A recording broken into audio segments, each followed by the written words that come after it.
Thank you very much, Gabriella, for coming on to Radio Italia 1 Adelaide. And even though you've been a bit unwell yourself. I have just come back. Hi, Antonio. Thank you for having me. I've just come back from 5 weeks in Canada, which was fantastic, but I did unfortunately get COVID the moment I returned. Yes, okay. But so we're doing this via Zoom, which is very useful. So Yeah. this exhibition, Chihuly, we've talked about it both with Andrew Kay and Zoe Bettison. They think it's a very important exhibition. Now, your background is in art, in glass art. What can you tell us about it? Well, for your listeners, if you haven't seen the Chihuly exhibition, I truly recommend it. It is a free exhibition that the South Australian government has put on. So it's a fantastic cultural event. And Adelaide's one of the few cities, actually the only city in Australia to host this international event. It's very, very exciting for glass artists in South Australia. And there's a lot of us because many of us trained at the Jam Factory to have Dale Chihuly, who's quite an icon, showing here. Dale Chihuly has been practicing for over about 50 years, and in that time has been making work that is strongly, all glass work in Australia and in the world is strongly influenced by the Italians, because the Italians, for all intents and purposes, invented glass blowing and did the skills and techniques that we still mimic today. They haven't been surpassed. Okay, that's interesting. So what would we see, or would we be able to recognise some Italian influence in this exhibition? I imagine that you might, and if you're familiar with Italian glass, you will see things that have interesting similarities in some aspects to chandeliers. Dale Chihuly is an American who actually has had work made by one of the masters of glass, Italian glass, and that's Lino Tagliapietra. He's probably one of the oldest maestros we have in glass blowing. He has literally just retired from glass blowing. He's 90 years old. He was in Australia a few years ago teaching a workshop at the Jam. And I travelled when I was quite young to New Zealand to watch Lino Tagliapietra do a workshop. He's a huge influence. So if you go to the Dale Chihuly exhibition at the Botanic Gardens, it's free Monday to Friday, or I think it's free 7 days a Yes, week yes. I went during on the a day. weekend. Yes, The I Botanic visited. Garden, the Botanic Gardens have pulled out all stops, and the gardens are looking incredible. And you can wander through the general space and see quite huge and impressive engineering feats of huge glass clusters and stars and hanging, um, hanging, dripping sort of fruit of glass hanging from trees. They're quite remarkable. They're hard to believe. They're so beautiful. And if you did want to see them at night, I think for a small fee, I think the cost is like $20. Okay. You can enter at dusk, and the gardens are lit by lights, and some of the works are illuminated. They have a small jazz band playing, and the Oh, bar is nice. open. And you can wander through the garden and look at the work and sit and have a drink. It is really, it's more beautiful than I can say. Even for glass blowers, and we've seen his work a lot of times, we're so impressed with it. Now, I know these are very big events to put on, and as you're saying, there are events in the evening, and there's exhibitions, and maybe talks. And I know there have been some exhibitions in connection with this by local artists. So maybe tell us a bit about maybe your input or that of some of your students, perhaps. Sure. There are some amazing events, and in actual fact, just before I left to go away, a beautiful show opened at the Jam Factory, and it's called Gathering Light. It's been curated by the CEO of the Jam Factory, Brian Parks, and it brings together six of Australia's and South Australia's foundational and quite important glass blowers who make work strongly um, just make amazing contemporary art. In a way, all glass is quite inspired by Italian glass and inspired by not by Dale Chihuly's style, but by his energy and his passion. The exhibition that's on actually hosts the work of, I think, 4 out of the 6 are our graduate students showing in that exhibition. It's quite beautiful. In a conjunction as well, the Chihuly work, is all set up in the gardens. And I was saying to someone recently, who would imagine in today's occupational health and safety rigor, the idea that you could have artwork made out of glass in a public garden, and only Dale Chihuly's managed to make work that is safe and fits into that space so well. And the Botanic Gardens have organised for kids that are in the garden to draw creatures that they think would live on Dale Chihuly's amazing plant-like glassworks. And I think in the first week or the first month that they did it, they had like 2,500 images submitted by children of Wow. fantastical creatures. And I believe that one Saturday a month, you'll have to look on the Jam Factory website to see which Saturday it is. The amazing Tom Moore is translating one of those drawings precisely and exactly into glass. And so one kid every month is getting a version of their drawing as a beautiful glasswork. Oh, beautiful. In fact, I've seen some posts about schools that are visiting, and it's nice to help introduce children to the world of art and to modern art. So you don't have to be a Michelangelo or go have a Sistine Chapel on which to do an alfresco on big structures. So you've Correct. said a couple of times Italian art in glass has had an influence on the world. We know about the Murano and the Venetian glass blowers. Is that still a substantial influence in the glass work internationally?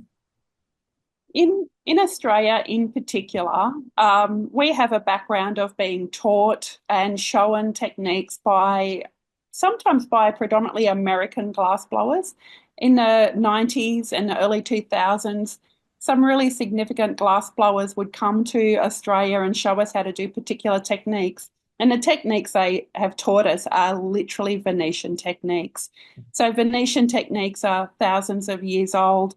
They're highly, highly specialised and skilled. And they're fascinating to learn. And so we have learnt the skills. And so we're quite inspired by Italian design in Australia, much more perhaps than even America, which has another large contingent of glass blowers. There's something about the finesse and the fineness of Venetian glass that we find compelling. And the techniques have existed across time. They're beautiful. They've never aged. They're still good. And so if you go to the Jam Factory, you'll often see work that captures some of the elements of Italian glass. Yes, and the Jam Factory is an important location. I see they've on their site they've mentored or helped several artists over time, and they continue to host artists. So it's an important presence. And Minister Zoe Bettison was impressive in talking about the impact of a long-term relationship with the Jam Factory and the credibility that it brings to South Australia. And I know you're heavily involved with them. So now let's talk. Wait, I'll have a short break. I'll come back to speak to you in very shortly. Okay, let's talk about your own practice. That's where we were going to go next. I said you're an artist yourself as well as being an educator. So is it easy or difficult to combine the two, just by the way? No, of course it never is. Teaching's a fabulous job and amazing, and it's very all-consuming, which is fantastic.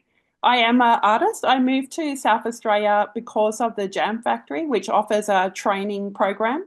And in actual fact, before that stage, had actually gone to Pilchuck, which is a place that Dale Chihuly had set up in Seattle or just outside of Seattle, which is a glass school, which has international scholarships worldwide to send students over to learn glass. And so I had been to Pilchuck and done a workshop with an Italian artist called Pino Signoretto, and it was a chandelier making workshop. Oh, yes. Yeah, which was fabulous. And I came to Adelaide to further study in glass, and we're lucky that in Australia, Don Dunstan sort of had the vision that Chihuly had to set up. Chihuly set up Pilchuck's glass program in America, and Don Dunstan set up the Jam Factory as a training institution for artists. And when I first moved to Adelaide, almost everyone who I knew who were artists had moved there because of a jam factory. So we all moved states to be here. And then we continue to stay here because of the jam factory. So I was really lucky to do my training in that location. It's an amazing spot. Um, and then really lucky to get a job right next door. It used to be at Underdale, but at the City West campus at University of South Australia, where we have an amazing glass blowing and glass fabrication studio. I wasn't aware of the connection with Don Dunstan for the Jam Factory. Well, there's several long views that he's put in place and have worked well. That like especially in the field of the arts, not only. Um, so okay, glass blowing. And you talked about a workshop on chandelier making. So what do you do in your practice? So my work, I have to say, is heavily influenced by my upbringing. Uh, Okay. and I'll probably talk a little bit about my upbringing here, but I was brought up in Griffith in New South Wales. Uh-huh. Griffith is a town with a very large contingent of Italian migrants. And in actual fact, when I grew up, Dad could point to people on the street and mention that they had been neighbours of his in Treviso. Uh-huh. So it was very interesting. It felt like whole villages moved. It must have been a very traumatic time for Italians to have to move so far away. But people who my dad grew up with moved to Griffith in New South Wales. So it's got a large northern and southern Italian contingent. And so, of course, we grew up with pretty normal Italian practices. We made our own salamis, we killed our own chickens. Uh, we just did what seemed like very normal activities for a family, which I realize now is far less normal for all my friends who were not Italian background. And that childhood of growing up on a farm, which I loved so much, and being very involved with the cyclic nature of life and death. We would raise animals, we would kill animals. We had a grape farm, of course, because we grew grapes for wine. Made me really fascinated with the cycle of life and that very fast, in a way, fast turnaround, I think. And there's a whole lot of interesting things to do with Italian religion that goes with the culture. And I started to become very interested in that idea of what our biology is. So sorry, there's a siren going past. So my work is very fundamentally about the human body and about what it is that makes us exist, and what makes us have substance. Okay. So you talked about the cycle of the life and death, and maybe about nature. So how is that reflected? How do you put that in a work of art made of glass? Yeah. Initially, well, glass has a lot of amazing properties. I mean, apart, people think it's fragile, but of course, glass can be strong, it can be transparent, it can shatter, it can cut, it can break. There's a whole lot of very emotive responses to it. But from a glass blowing perspective, I was really interested. Initially, I would make these long, elongated forms that looked very much like what the internal cavities of your body would look like when they were filled with air.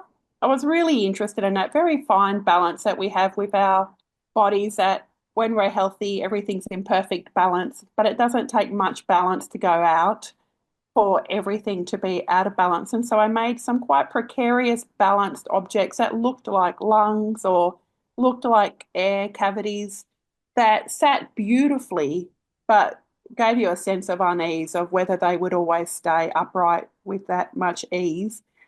And then I started to make work, and it was sort of ironic being a, then I started to make work that was ironic being a glass blower of measuring what the volume of a lung breath might of a breath of air might be. And as a glass blower, it's very normal for us to gather or get molten glass on the end of our 5-foot metal pole, and we exhale air down the pipe and it inflates the glass bubble.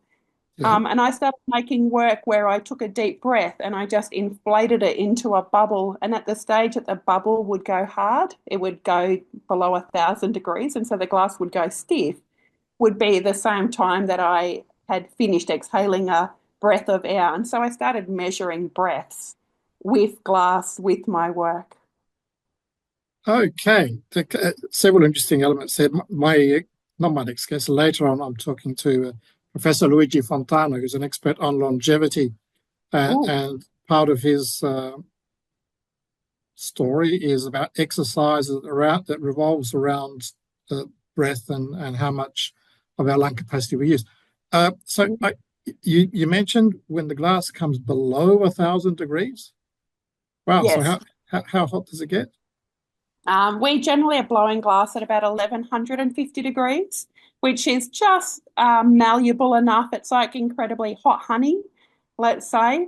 But as soon as it gets below 1,000, it becomes stiff, very, very stiff, very quickly. And so we when we get the glass out of the furnace on the end of our blowpipe, we work it and manipulate it and inhale glass or exhale glass into it for a while. And then we reheat it in a reheating chamber to bring it back up over 1,000 degrees again. It becomes a very normal process when you're a glass blower. When you're teaching students, you just have to reassure them that it's a very safe practice. But it does take a moment for people to relax, smile, and feel comfortable in the workshop. Many students ask, what happens if I breathe in? You know, if I breathe in the air from the blowpipe, and I say, nothing. It's not that. I said, if it was that hot, none of us would do it. It's an amazingly addictive and really fun activity to learn, or a trade to learn. But you must have very strong lungs then. Is that No, is that part of the practice to develop your lung capacity, lung strength? no. No? Sadly, no. No? Just a good glass blower. I say to students, you don't need strong lungs. You just need the glass to be soft. So you need good skill. You need to be able to have the glass at a temperature that when you just blow ever so gently, and sometimes you will Okay. blow just smallest breath because you don't want to inflate the glass very much. Um, it'll respond so quickly. And so we often say to students, you just need to have the glass hot air. Once you just get a bit more comfortable with having that glass moving a little bit, it will take on air very quickly. It's amazing to watch. If people are interested in watching, the Jam Factory have a viewing platform, and you can go in and just sit on a viewing platform and watch people blow glass all day. What do you mean by viewing platform? Is that something online? No, as in when you go to the Jam Factory, the actual place, it's in Morfett Street, on the corner of Morfett Street and North Terrace. Yeah. And when you enter, they've got a beautiful gallery and a retail outlet facing the Morfett Street space. And when you enter the atrium, if you just go up about 6 stairs, you can go into a room and there's a platform and you can watch all the glass blowers blowing down below. Okay, so like a little balcony, and you look down on them. Okay. Yeah, there's chairs that you can sit down. I imagine on Saturdays they might even have a compare, talking about the process, what people are doing, how they're doing it, answering questions. Okay, cool. That's interesting. So you said it's on the corner of Morfett and Morfett Street and North Terrace. It's North just Terrace. underneath, just as you go underneath the Morfett Street Bridge. Okay. Is that next to the cinema, Rec Cinema? Yes, very Okay. close to the cinema. It really is. If you have visitors coming to Australia, or if you have visitors coming to Adelaide, the Jam Factory is a really fantastic addition to showing people. I'm sure when people go to Italy, they always go to Venice and Murano to watch the glass blowers, but we have the same thing right here. Unfortunately, we also have glass blowing at the university, but we just don't have it open to the public. Okay, cool. So we can visit the Jam Factory and see glass blowers. And fascinating. Yeah. And Well, let's stick for a little bit with this education thing. So you teach at the university. Is it part of a glass blowing a glass degree? Is it an arts degree? Yeah, it is. It's a part of our arts degree. When I went to university, I did want to be a paramedic or I wanted to do art. I was Right? unsure which. And I had actually unusually done some glass for my HSC, which is a high school certificate in the country town that I'd grown up in. I had a fabulous art teacher who taught ceramics, and I'd said, could we put glass in the kiln? And she went, let's give it a go. Oh, Needless to say, they were unsuccessful. We didn't understand the cooling rate of glass very well, and we were using sheet glass and bottles and melting them. And when I went to Canberra to have a look at their ceramic program, which is what I was more familiar with, because in a country town you don't get exposed to such a wide spectrum of artwork, I saw the glass blowing studio. I immediately knew that it looked fantastic. I quite like to do works that are quite physical. And growing up on a farm, it's a very physical yeah. activity to pick grapes or prune grapes. I don't know, it feels great to be outside. And so I was very lucky to get into the Canberra School of Art.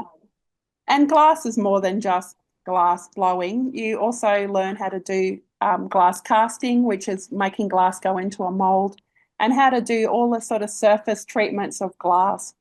My mum was quite disappointed that I didn't learn how to do stained glass. That was the only glass she really knew about. But weirdly, we didn't learn stained glass. Oh, okay.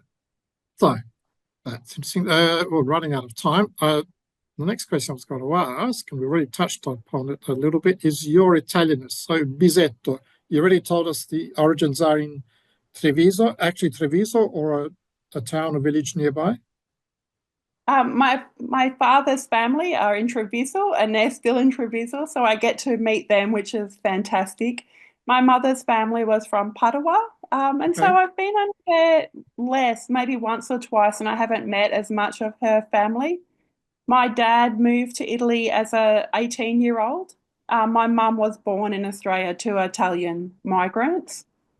Uh, so we grew up, with quite a normal Italian upbringing where the parents spoke Italian, but the kids didn't have to. I think my parents were very conscious of the racism at that period of time. And so whilst they would speak Italian all the time, they never really pushed for us to speak Italian, which I'm so sad about now. Multiculturalism is so much more supported now than it was when I grew up. Um, and so, yeah, we had a fabulous childhood growing up on a farm. And my dad was probably mimicking, he had grown up on a great farm also in Treviso. And so that was what he knew when he came to Australia. We had an amazing, kilometre long farm of grapes. It was beautiful. so So, yeah, you growing mentioned up having quite. visited a few times, or at least a few times. You said you've been to Italy Oh, several yes. times. Yes, I have. And I've actually been lucky that I coordinate a study tour where I take students to the Venice Biennale Oh, beautiful. every second year. And the Biennale is amazing, but it's also a way to introduce students not only to contemporary art practice from around the world, but also to the ancient and the traditional art practices that underpinned all that. So yes, I've been to Italy quite a few times, taking students with me, and other times to see. I have an amazingly large family in Italy and an amazingly small family here in Australia. Only my dad and his brother moved here, and his other three siblings, four siblings stayed in Treviso. Yeah. So yeah, it was great. So is the Biennale due this year or next year again? It'll be June next year, in 2026. And 2026. Yeah. and it's fantastic for me because it's very close to Treviso, so I've always got a chance Yeah. to go up for the weekend. And so this tour, at what level do students get to interact with you and your classwork? Was Ooh, it almost from the day they arrive. When students come to university to study in contemporary art, we have a program where we introduce all students to all the fields that we teach, and we have a really wide variety of skills that we teach. And so one of the first courses students will do is learn to do ceramics, jewelry, sculpture, and glass in their very first semester. And so that'll be their first introduction, really. And that can continue on their whole program if they want. They then go on to choose areas that they're really interested in and want to specialise in. Fascinating. I can imagine that study tour must be very attractive and sought after uh, by uh, by students and useful, very useful inspiration. I think for many students, it's the first time for many students that they've ever been overseas. So it's Oh, really a very iconic tour. And I mean, I can't think of anywhere more significant than Italy to go when you want to understand old and new culture. So it's quite a life-changing tour. Yeah, it's been amazing, and it's so beautiful to go on it with students. I really enjoy it. cool. Okay. Well, we've got to have our next guest in just under a minute. So thank you very much, Gabriella, for having come on to Radio Italian Adelaide, introduced us a little bit to the Chihuly exhibition and Chihuly himself, and explain the significance of artwork in South Australia. The Jam Factory and the activities around it, I think, are very important. They are significantly important, and I really it's a beautiful summer. If you have a weekend free or a day free, people should pop down to the Botanic Gardens and to the Jam Factory and make the most of the culture that we have here in South Australia, and to feel very proud of our Italian um, influence and background. Now, I don't remember if I asked you whether you would think about of a song or an artist to play, but so just now maybe question without notice. Uh, You did, but I haven't got one. was there a particular song or artist that you remember hearing a lot from the Italian background, or that you hear? None that I would probably want played on radio. So I'm sorry, I've got nothing. Okay, well, thank you very much, and have a good weekend. Thank you very Thank you. much, Antonio.